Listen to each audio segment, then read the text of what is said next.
Hello, St. Vincent and the Grenadines. Hello, Caribbean. Hello, world. We have a very special treat for you today. A few members of the Page Turners Plus team have had the good fortune to have a conversation with Ayanna Lloyd Banwo, author of When We Were Birds, that magnificent novel that we reviewed recently. In the opening, well, just before she opens the novel, Ayanna quotes from a poem by Jamaica's poet laureate, Olive Sr. The name of the poem is Birdman, Birdwoman. And we thought it would add context if you hear the poem before you hear the conversation with Ayanna. So I'm going to read that poem for you now. Birdman, Birdwoman. Over time, representations of the bird shaman in pre-Columbian goldwork evolved into heart-shaped icons. Gerardo Rahel Dolmatov, goldwork and shamanism. It takes heart to become one, the courage to be, to accept the separation from whatever life you embark from. The you who was never completed, the you who was never really there, the you now ripe for transformation into pure spirit of air. But first, in that extremity of solitude, that is itself the first test, there is a you who have been chosen to endure the fortress of cold, the fiery furnace, the you who must fast to near death, the you who must gorge on sacred tobacco juice day after day till the visions come easy, the you who must accept your terrifying gift of foreseeing as a price of ecstasy, the you who at great risk must intuit and tame your guardian spirit, forge from birdsong and calabash, feathers and spit, the implements of your sacred calling, the you who must practice hiring out your voice in the service of animals, who will return it unrecognizably coarse, but unsurpassed in its versatility, the you who must hang 9 nights from the tree. At the end of all this suffering, you will find the spirit death alone come to bear you away. But trust me, purified, you will rise again another day as that other being, the one destined to serve, destined to cure, destined to recover lost souls, destined, poet, to sing. But first, soul traveler, you have one more test to meet. Flight as the only way home. Come, the first lesson, how to fold your wings into a heartbeat. Hello, everyone, and welcome to another edition of Page Turners Plus. You've just heard a reading of Olive Sr.'s Birdman Birdsong done by Paula David, because today we have a very special guest for an interview, Ayanna Lloyd Banwo, the author of When We Were Birds. Welcome, Ayanna. Thanks for having me. If I could call you Ayanna. Yes, sure. Yes. So today we have Francine and Eric, and we're going to interview Ayanna, ask her a few questions about the book, and it's going to be quite an interactive session here that we're going to have today. So just to jump straight into it, so we just mentioned that there was you quoted Olive Sr.'s poem Birdman Birdsong in the beginning of your novel. Do you care to tell us why this is significant and why you did this as you wrote your novel? Sure. Olive Sr. is a writer that has been with me for, I would say, all of my adult reading life.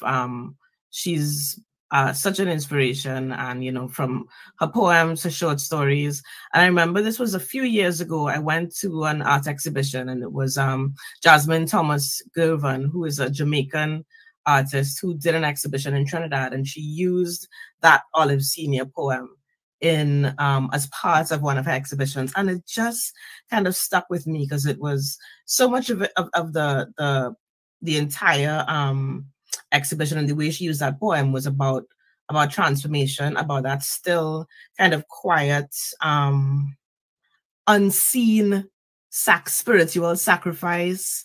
There were all of those elements that you know, and this was years before I even started writing the book. So sometimes things stick in your head and you wonder, why is this? Why is this? And of course, I read the collection. I went, after I saw that poem, I looked for that collection, read it, loved it. And when I was writing the book, it became, I guess, a touchstone that I kept going back to, particularly when I was writing Egide's sections. And so I just knew that it had to be, it was just a perfect opener for the novel. And you've given us some insight there into a bit of your writing process, because from what I gathered, you would use sort of the poem as your motivation as you went along writing. So I think this might be a good sort of transition into the actual final product of your writing. So Francine, would you like to ask Ayanna more about, you know, how she wrote the novel and the language that she wrote it in? Yes, of course, we've all noticed and loved that you chose to write the novel in Trinidadian Nation language, or Trinidadian Creole, if I can call it that. And we're just wondering, was that an artistic choice or a political choice, or perhaps both? I would say both. I think all artistic choices are actually political choices. I think for writers, well, I mean, I speak for nobody else but myself. I can't separate. You can't separate the two things. Your aesthetic or your artistic choices underlie your politics. And for me, it was important to write this novel, not necessarily. It's easy to say the way we talk, but, you know, we speak in different registers of Creole anyway. So, you know, I'm talking to you here now, and even then I slip kind of in and out of my standard I'm on TV voice and slip in and out into my more kind of casual vernacular, how I would talk if I'm talking to a friend, if I'm talking to my family.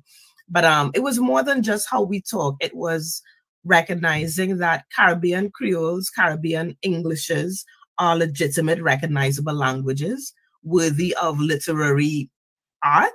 I can write a literary fiction work in my language that is a recognizable language, that has a grammar, that has a history, that has a legacy, and have that be literary. So for me, it was both. And that wasn't an easy thing to do in some cases, because I think for every time you want to do that, there is that colonial English teacher on your shoulder sometimes telling you, that's not how that sentence is. That's not, that subject and that verb don't agree. This don't, you know. So I had to actually get rid of her, get rid of that person to let that happen. And as soon as that happened, then I was like, oh, not just the dialogue, I could write the whole thing like this. Then I felt, and that was through workshopping, through just time writing, that I kind of came to that realization that this is what the book wanted to be. This is how the book wanted to sound. And I just had to get out of its way. Okay, just to follow up quickly, I think, well, we are all glad that you made that choice and that you were able to do that. It's actually a discussion that we have a lot as part of our Page Turners Plus and other book club discussions about how much we appreciate, you know, the fact that more and more books are being written in nation language. Just to quickly ask, did you get any kind of pushback at all from editors or publishers? The thing is, other people even? That I think more the other people. Funny enough, the way that my process worked is that my publisher saw the book. It was no surprise. It's not like if I pull a switcheroo and gave them Jane Austen and then came back with Miss Lou, you know. So they knew exactly what it was, and that's what they wanted. That's what they bought. That's what they wanted to champion. Very, very minor things maybe in the copy editing process, where my copy editor may come back and say, is this an error or is this actually how it's supposed to be? I'm like, nope, no errors. That's how the sentence is. And then she'd say, fine. So no pushback. I've been told, because I try not to read many reviews, but I know that there have been some people that it's just not for them.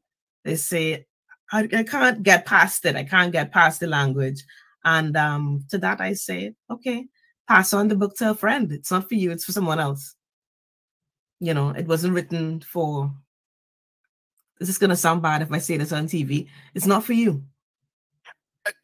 Yeah, No, I don't know. it's the truth, you Yeah. know, it's the truth. But on that note, I was very happy to see many non-Caribbean people speak very positively about the fact that it was Yes. written in Trinidadian English, and that made me feel very happy.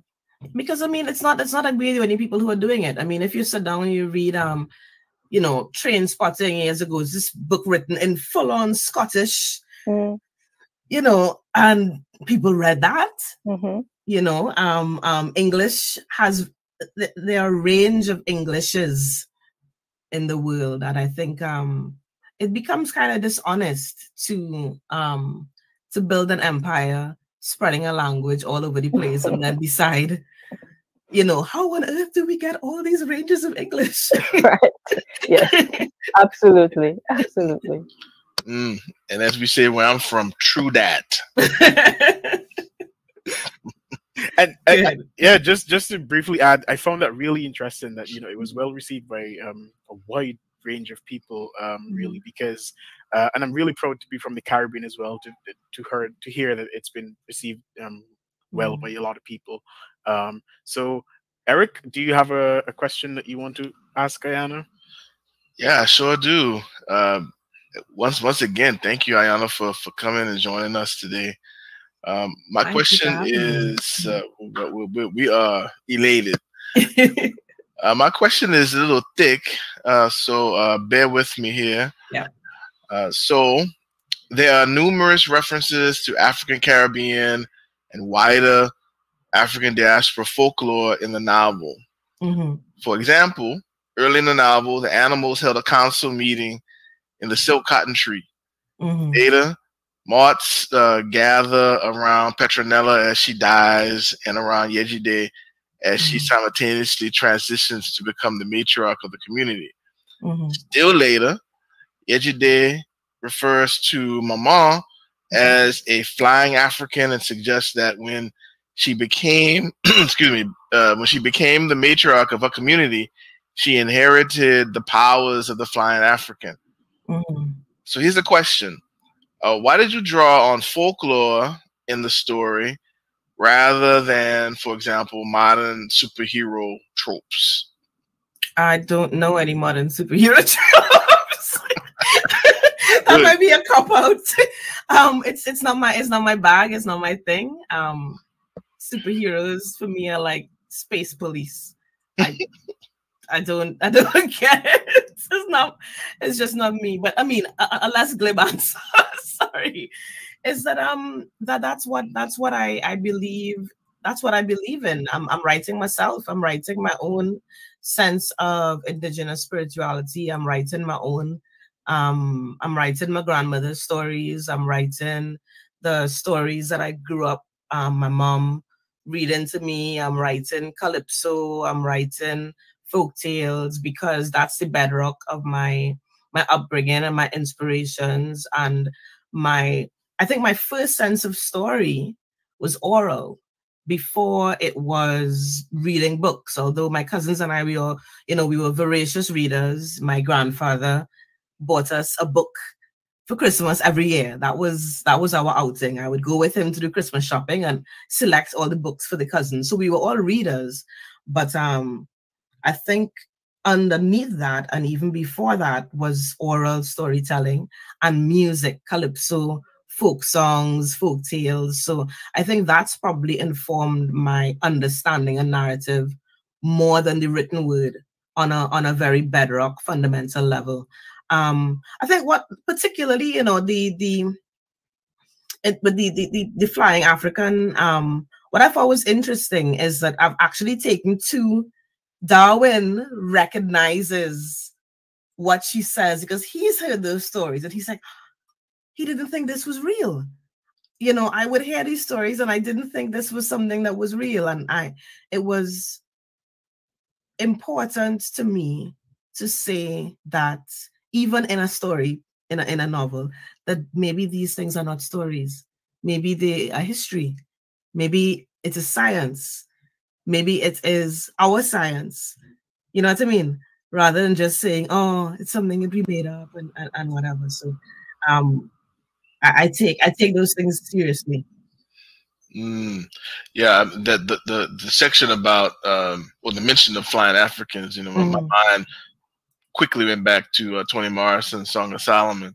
I think that was the first literary work where I've read about that references Africans. Yes, I want any other literary work that you found that references flying Africans. I think honestly, she might be the first certainly literary work that I've heard mention it.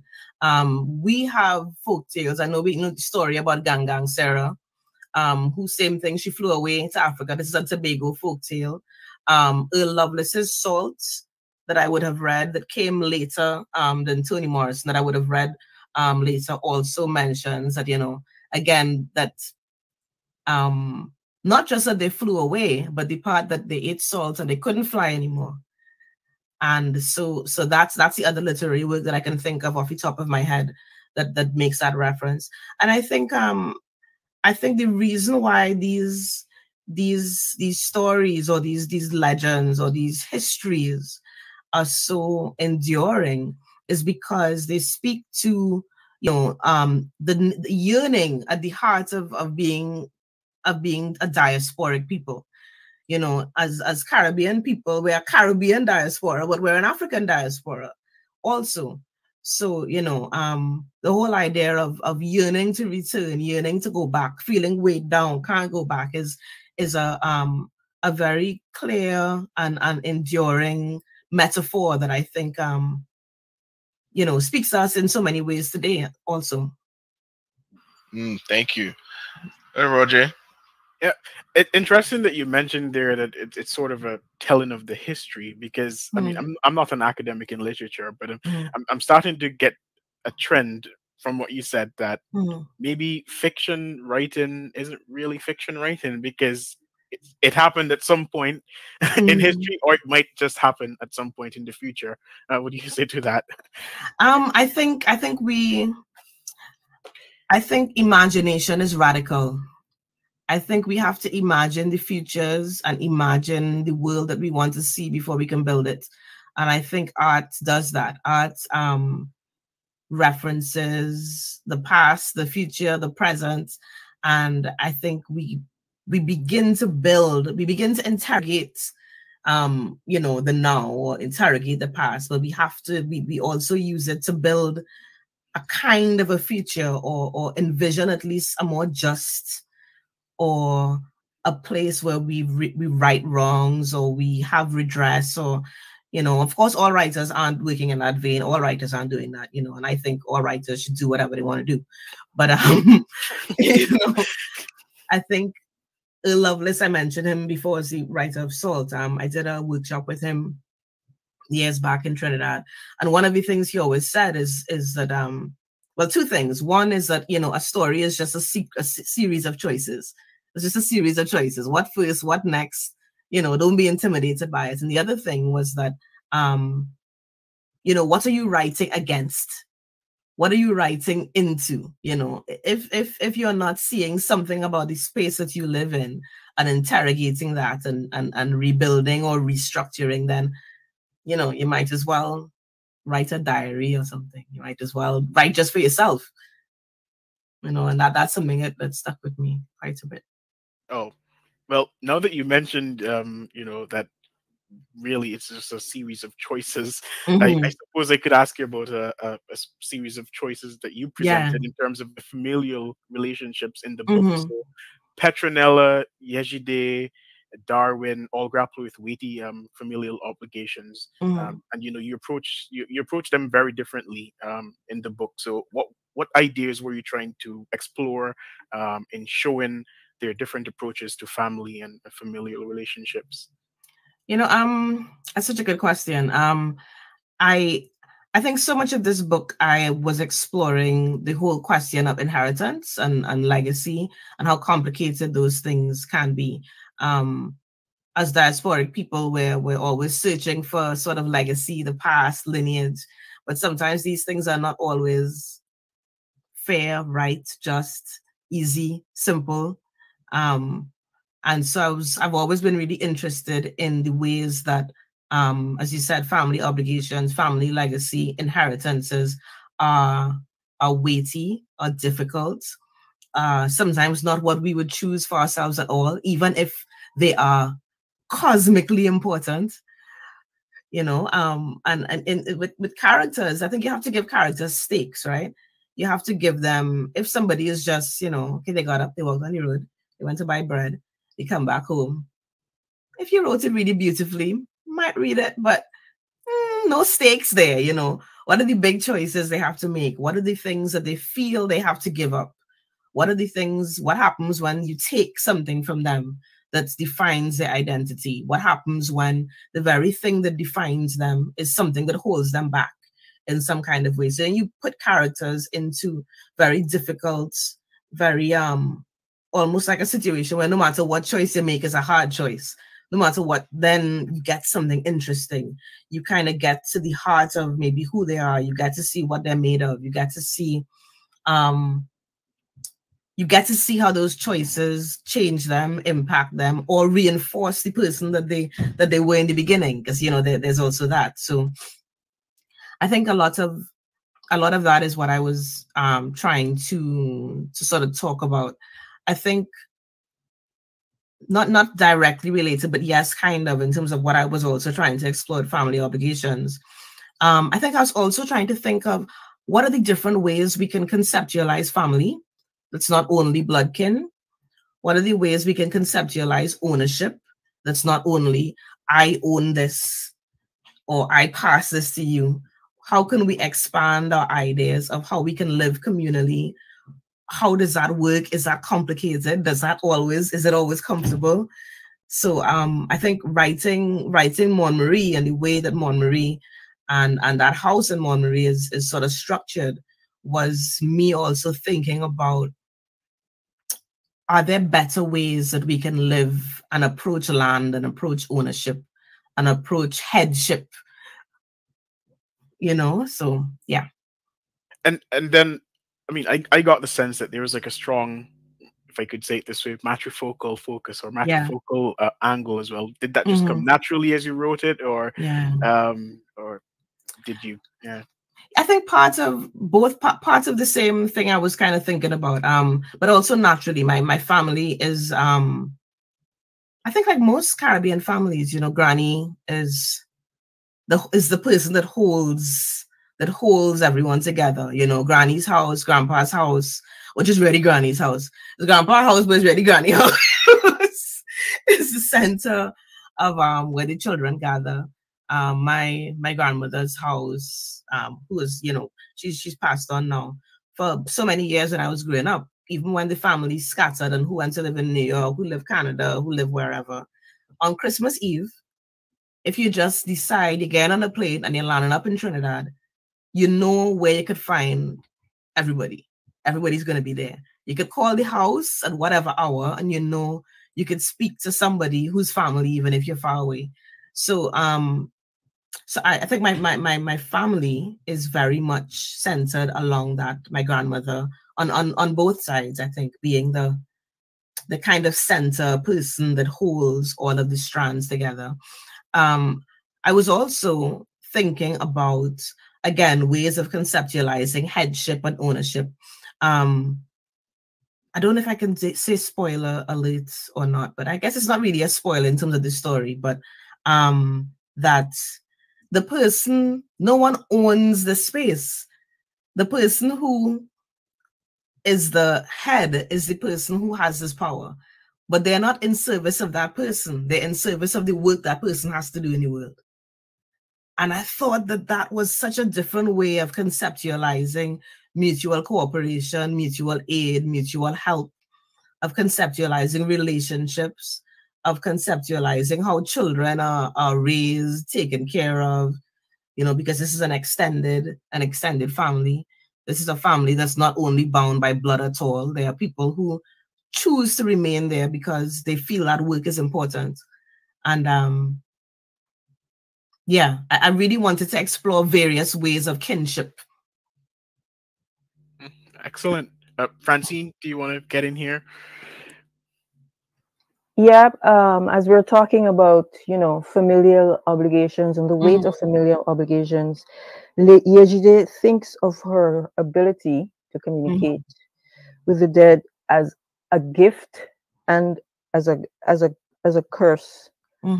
And would you agree that this is the way it is? That is it also a curse, or does it depend on who is actually the person holding the power at that time?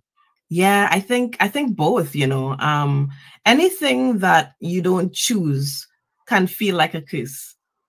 Anything that you don't, it can feel like it's something that's weighing you down, like you want to choose something else. Like, I think I'm also thinking about motherhood in that way there also. Yejide and Yejide's mother, Petronella in particular, really rails against this inheritance and this legacy. There would be a host of other things she would want to be doing rather than living in some old house up in the bush, seeing about this place, these dead. That if she could do something else, she'd have been doing something else. But there are certain ties that are necessary. I think they are, and I don't want to get moralistic, but there's some things you can't choose because they're too important for it to be a matter of whether you want to or not. And I think that is the kind of thing that these women, Petronella and her daughter Yejide, sort of grapple with. That you can't choose it. It's not your call, but it must go on regardless. And in Petronella's case, there's resentment. But in Granny Catherine's case, who is Yejide's grandmother, who opened the story, she seems to be one who has embraced her role. This is there a line of women, and some of whom have embraced it, some of whom have, battled against it. But in the end, I guess there's some things you don't get to choose. You don't get to choose. I suppose even if you think about it in terms of my mother and I are twins. I think that sure daddy would have liked to get more his face in mind, but he didn't get to choose. That is just the nature of genetics and the nature of lineage, and it's some things you can't choose. It's how it shakes down, True. Would you care to speculate as to whether this will continue to be a curse for Yejide past the ending of the book? Past the ending or of the book. Should we just, say the book ended how it ended? And I think that trying not to be too spoilery, I think that by the end of the book, both Yejide and Darwin find some sort of resolution into how they can be themselves and also honor what they have inherited, or honor their lineages, and honor their family obligations. There's a second book. It's not a continuation of the story, but it is set in the same world. And that world would be completely destabilized without the Saint Bernard matriarchy doing what they have to do. So we could probably leave that to say that the work continues. Well, that's very exciting. Of course, we're all like, okay, we're going to. Is this an exclusive for Page Turners Plus? Well, it's not I mean, I think when they bought this book, they bought 2 books. So, yeah, it's in the same world. I wouldn't say it's a sequel, but it does exist in the same world as the first one. Eric? Okay, thank you for that. So a more general question. Well, who are some of your favorite writers, and what are some of your favorite books? Ooh, such a saying favorite is like the list is long, and it depends sometimes on what's I'm in the mood for. It depends on favorite and what way to do what. I think Toni Morrison, I don't think you can write, I don't think you can be a Black woman writer. I don't think you can be any kind of writer and escape the orbit of Toni Morrison. If you have, you shouldn't. You know, you should not. You should. It doesn't matter if you're not doing the same kind of thing that she's doing. I think for craft, for understanding America, for you know, you have to visit her work and you have to engage with her, and not just her fiction, but her criticism also. You have to engage with Toni Morrison. I think she's one of the not the only, but certainly a fundamental thinker and writer for me. Olive Senior were mentioned before, Jamaica Kincaid, Edwidge Dandicat, noticing a trend, lots of Black women writers. Earl Lovelace, who I've mentioned before. Other writers that I maybe might not be as familiar in the Caribbean, Deborah Levy, Ali Smith. Oh gosh, Arundhati Roy, who wrote The God of Small Things. That book was one of those books that came out and I was like, oh, you know, just something fundamentally altered for me when I read that book. I also love, I mean, all of my writing is, all of my favorite books are necessarily literary fiction. I love genre fiction. I've devoured everything Anne Rice ever wrote. You know, I love a good romance novel. I love a good historical romance. I read all kinds of stuff. The only thing that, you know, I missed, and I don't know, maybe that's why I don't have any superhero tropes. I definitely missed the comic book era in my growing up. Maybe that's why I don't know much about superheroes. That makes sense. Yeah. Any poets in the mix there? Oh, well, Olive Senior, also a poet. Oh my gosh, why is I Am Becoming My Mother? That collection. That's actually the name of the collection, Lorna Goodison. That I Am Becoming. It was this very, very slim volume that I believe maybe early 90s. That collection, amazing. Shivani Ramluchan, who is a friend of mine, but also an amazing Trinidadian poet. Her book, Everyone Knows I'm Haunting, is just, you know, fundamental, amazing poetry coming out of Trinidad. Let me think. Other poets. I think that I come across a single poem and then kind of hold it for a while. So like right now, what have I bought recently? I've bought a collection by a poet from Belarus. It's called Music of the Dead and Resurrected. And I'm sort of going through that very, very Aishan Hutchinson, Jamaican poet. House of Lord and Commons, amazing collection. Sorry, you get me talking about books, and then the more I think about it, the more I kind of remember, oh, that one. Music is also a very, very big influence, I think, for me. I grew up, my mom and my aunts were both music teachers, so we grew up with stories, there's piano, there's calypso. So I mean, if I had to talk about poets, I cannot talk about David Rudder. David Rudder, as a Trinidadian, is our poet laureate as far as I'm concerned. So yeah, a kind of cross section. It's a mix.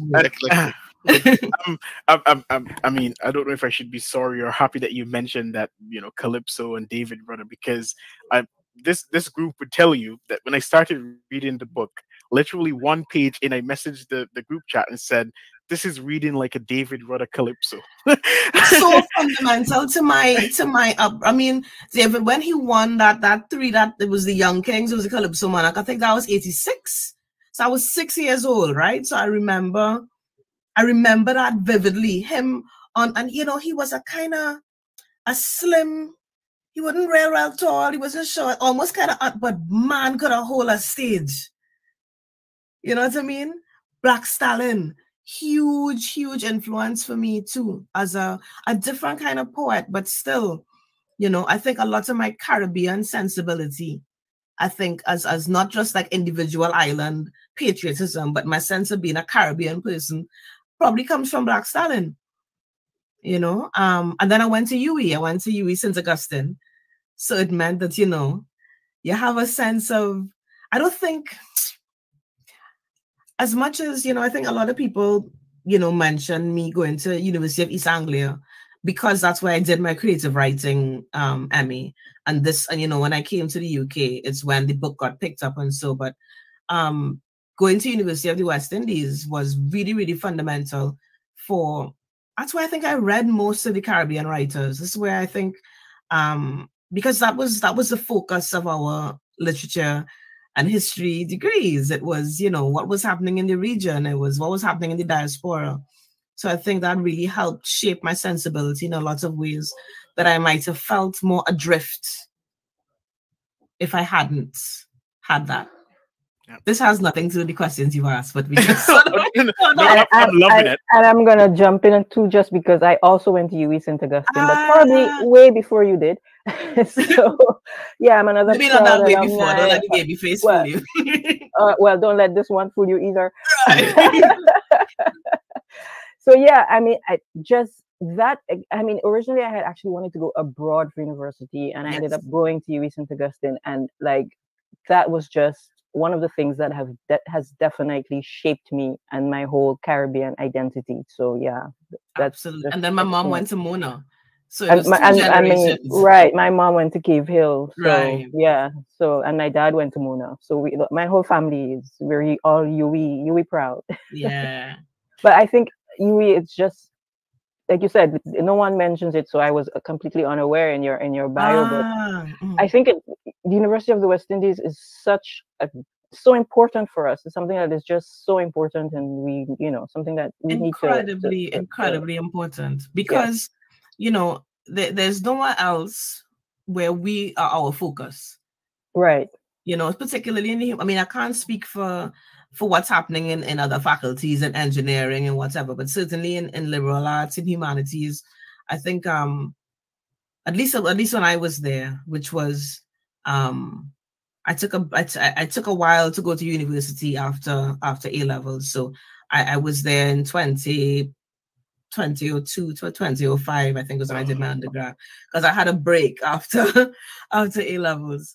But yeah, at least when I was there, I mean, you go into a classroom and Gordon Roulette as your lecturer, you know, Merle Hodge is your lecturer. These are just giants of Caribbean letters, and I think we can't ignore or forget how fundamental that UE experience would have been in shaping a lot of writers, a lot of academics, a lot of people, a lot of thinkers in the Caribbean. Even if they might have gone on to the postgrad work somewhere else, that early UE grounding is really, really important. Yeah, absolutely. I mean, I did engineering, but right. But just being around other Caribbean I mean, people. I lived on Hall, so I was surrounded by Caribbean people, you know, and the university has an excellent library, and I was always a reader. So I was doing engineering, but I was in the library reading all the time.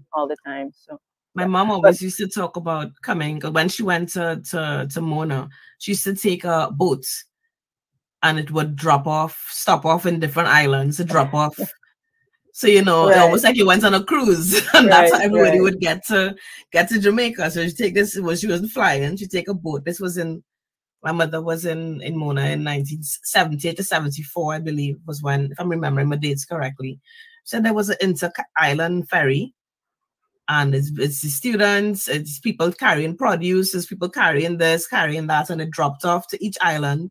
And you might come out for a day, walk around, and then go back on. But that doesn't exist anymore, sadly. And I think I think we're poorer for it in the region. Sorry, we totally derailed. Yeah, no. I mean, as we're headed towards the 9 minutes of the show now, but just like one very brief question.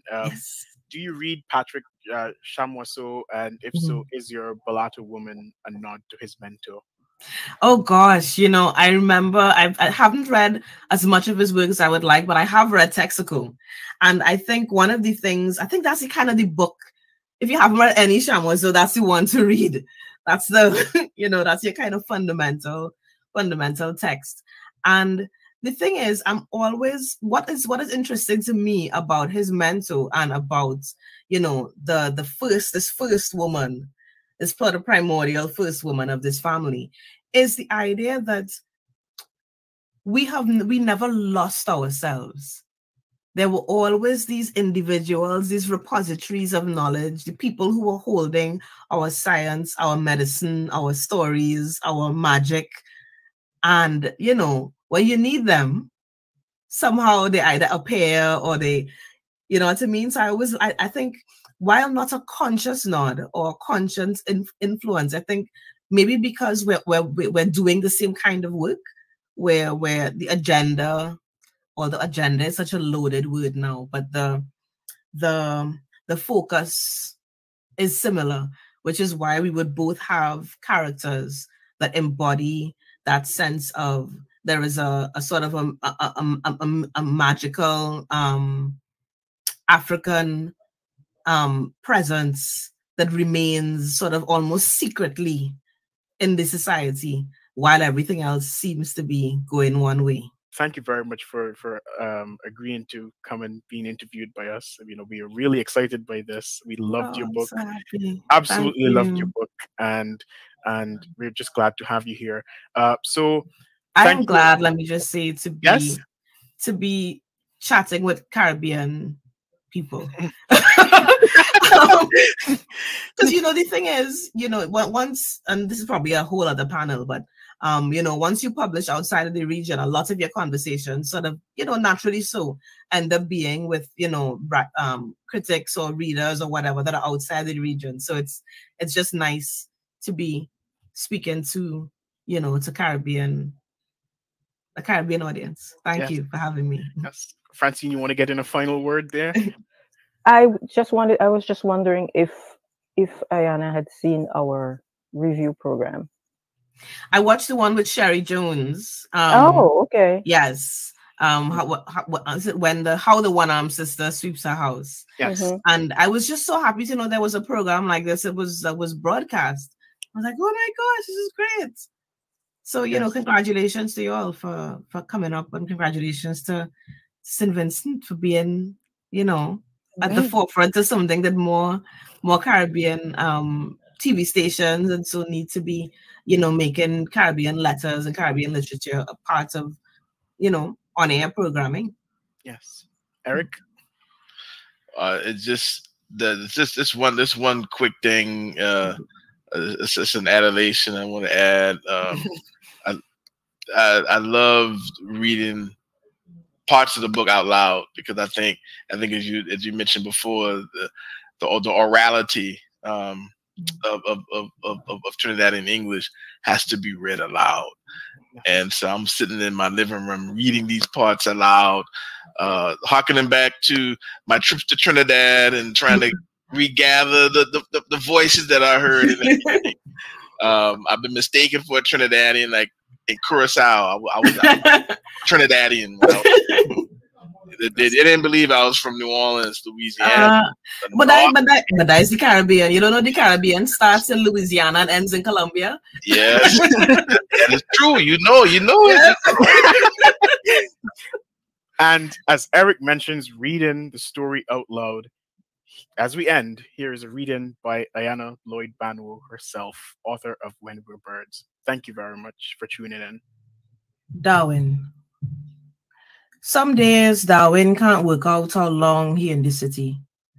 The calendar say nearly 2 months, but Fidelis have a different kind of time. The hours longer, the days deeper, and digging graves and lowering coffins in the ground is like watching whole lives fast forward beginning to end. Fidelis make him adopt its rhythms instead of his own. And it's not just Fidelis. Port Angeles crackle and spit like oil on a fireside. And he start to like how he could disappear into it. Just another one of the many somebodies that come here for whatever it is they come for. He learning that even death in Fidelis does work in sync with the city. Payday, that mean hospital, courthouse, and graveyard. Heavy rain, That mean road accidents for so, and they're too busy to even laugh and old talk. Then it's have other times when something starts to ripple through the city. The wrong man get killed, the block get hot, and it's only sirens blaring through the night. Them times, they digging grave 3-4 a day and have to send for temporary workers so they could do more than one funeral same time. But now as it get closer to November, around All Souls Day, it's like the dead and the living come to a kind of a truce.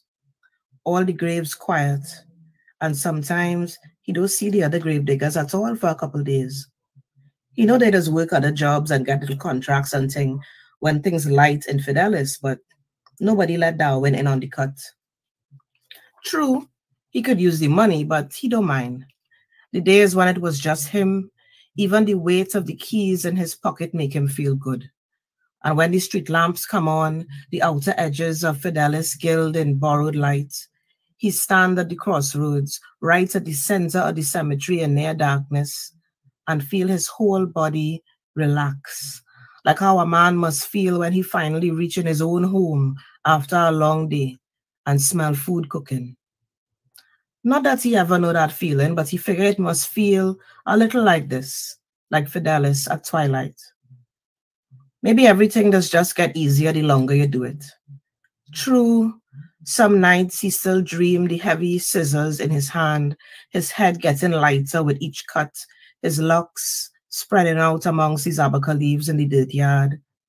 But each time he shave his head over the sink, he get more used to this reflection in the mirror. He makes sure to gather every last strand and put them in a small clay bowl, say a prayer, strike a match, and set them on fire. The bitter scent of burning hair somehow make him feel restful and safe. He was a man without law, without vow, but he was still his mother's son.